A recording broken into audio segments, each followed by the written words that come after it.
DeadlineLive.info. Joining us on the program today, Adam Kokesh. He's running for Congress in New Mexico. KokeshForCongress.com. And to get all your great freedom-loving candidates, to get them to walk in that door here next year, hit thisnovember5th.com and put some money into your favorite candidates. And if you can't do that, put some time into it and make sure everybody knows about this so it's a big success.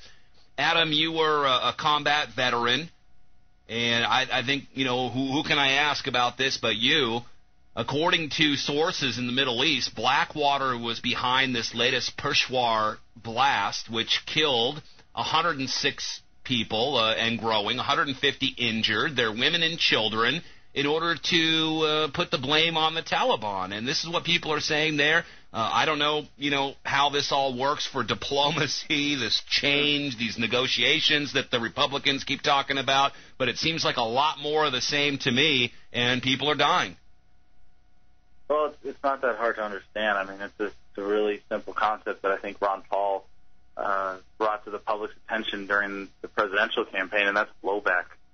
And that's really the defining dynamic of our foreign policy right now.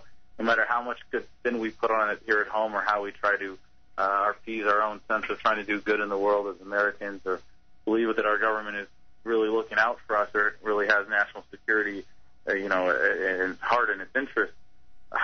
Well, we're just. But Adam, it's. Let's go back to the word thing. It's blowback if it's an unintended consequence, and you're just out trying to protect America, fighting them over there, so we don't have to fight them here, whatever the hell we're doing. But it's false flag terrorism if you're the one blowing the people up and blaming it on the other guy.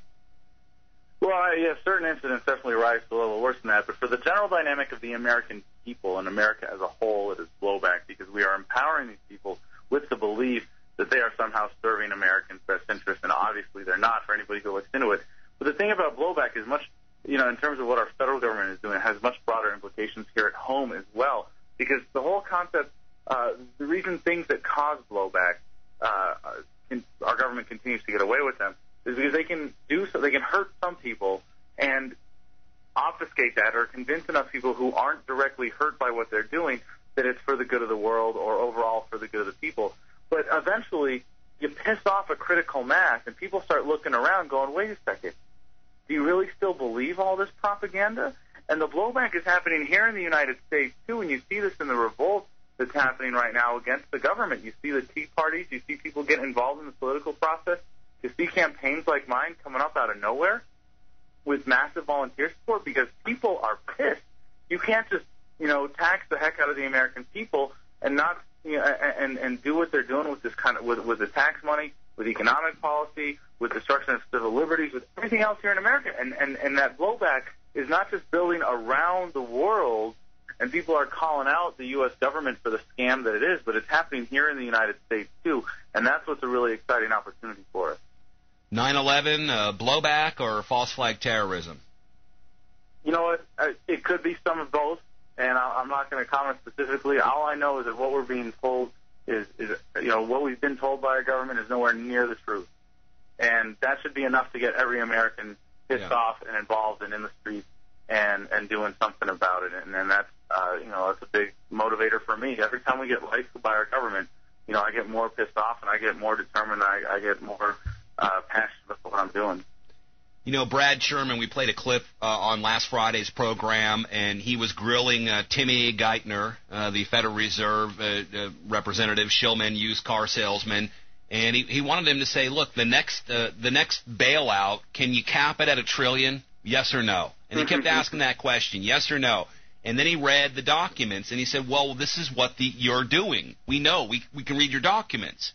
Unlimited TARP, unlimited bailouts, forever, with no oversight. And then you look at that, and on the horizon is the whole cap-and-trade derivatives scam that's about to take place here worldwide. And you can see why these guys are going to need a bailout, because we're going to have more toxic derivatives coming up on the horizon. Your comments? So if they start trading carbon credits, or however they end up doing it under cap-and-trade, how is that going to be affected by the crash of the dollar? I mean, they have to see that coming. I don't know if there's bigger people behind this than the other thing, who knows? But I think cap and trade itself, I mean, even the whole issue of global warming as an excuse is really, small fry compared to the scam that is the Federal Reserve and the monetary policy and the whole central banking system. I think that's so much, that's a magnitude worse. I mean, in a sense, global warming might be a tool, might be a scare tactic, might be, one of those phenomenon that is used by the government to get people to give it more power and cede more authority to a central government. But really, to me, the global warming issue is relatively insignificant compared to the crash of the dollar and the effect that that's going to have on the American economy. Now, if they're able to put that off, you're going to see the painful effects of cap and trade. Yeah, that's what I'm saying. In the short term, $300 to $400 trillion worldwide in toxic derivatives. We buy and put on the books your savings, your carbon savings. Same thing as the real estate bubble. Well, but we have something to look forward to anyway, right? Well, with every dollar they print, all of those numbers become less and less significant. And that gets me to another thing about the campaign, if I may get another shameless plug in here. Yeah. Well, we got a few minutes left. We've had a lot of really original ideas. We had the first ever congressional clown hall event just a few weeks ago. We got another one coming up on November 18th. But what you reminded me of is one of the things that came out of that is we started talking about the real money bomb.